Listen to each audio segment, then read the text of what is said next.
Welcome to Ranger Reviews, a web series where we look at episodes of the TV show Power Rangers and then discuss them. Today we're exploring the 34th episode of Mighty Morphin Power Rangers titled The Green Candle, Part 1. We start at the youth center where Zach and Tommy are sparring hard.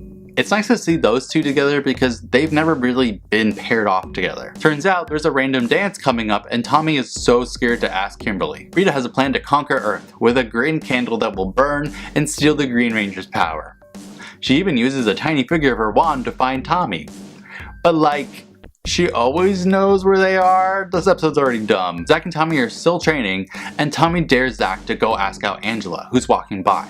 And he is trying his hardest to get knuckle deep in this girl, who then tells him to just go get a life. It's okay, Bulk and Skull are here to hammer that message home. And Bulk gets his head stuck in his jacket because, you know, fat. And they flip themselves onto the floor. And Tommy and Zach just tell the girls nearby to come point and laugh. Jesus. Rita's plan is to get putties to kidnap Tommy and then get his coin, which they definitely could have done last time when they had the entire morpher in their hands, but okay, we're at the park and Tommy and Kimberly are walking and Tommy is working up the courage to ask her out to the dance, but then the putties arrive and it's game over. They just grab Tommy and teleport away after Goldar shows up. Man, Rita is still not over that whole letting Tommy go thing, huh? This is like the weirdest breakup ever. Oh, and the putties play keep away for a little bit with Kimberly's morpher for some reason. Tommy arrives in the dark dimension and his morpher is given to Goldar and Tommy attacks by punching the air around Goldar. Oh, and his communicator doesn't work. Dar. But here's the deal. If Tommy wants to keep his powers, he has to work for Rita. If not, the candle will steal Tommy's powers. Finster has created a new monster that can turn into any shape at will, the Cyclops. Doesn't matter, Tommy and Goldar are still expositing about some dumbass candle while fighting in the dark dimension.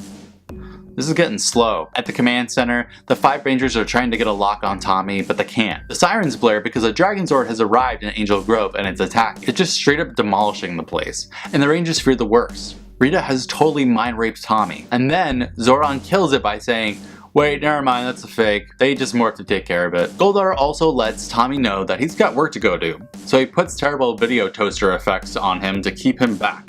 And he arrives in the city with a cool ass potty fight with the Rangers. Not gonna lie, I love the desolate set dressing. The Rangers watch the fake Dragon Zord attack the city for like a full 2 minutes before they call out their dinosaurs.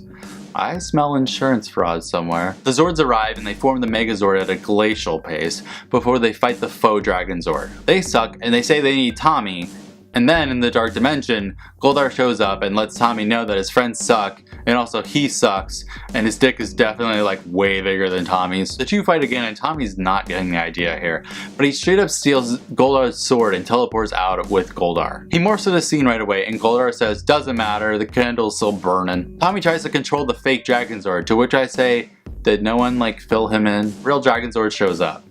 Then the Cyclops can't hold his shape anymore for some reason, and he flashes between a bunch of different forms before disappearing. Tommy claims to be a Power Ranger to the end, which is funny because he's about to lose his powers. In the command center, the 6 Rangers talk about how Tommy's like totally okay, and Zoran has to be like, I mean, it's like totally possible because you touched the magic wax when you were working with Rita, so like, you kinda did this to yourself.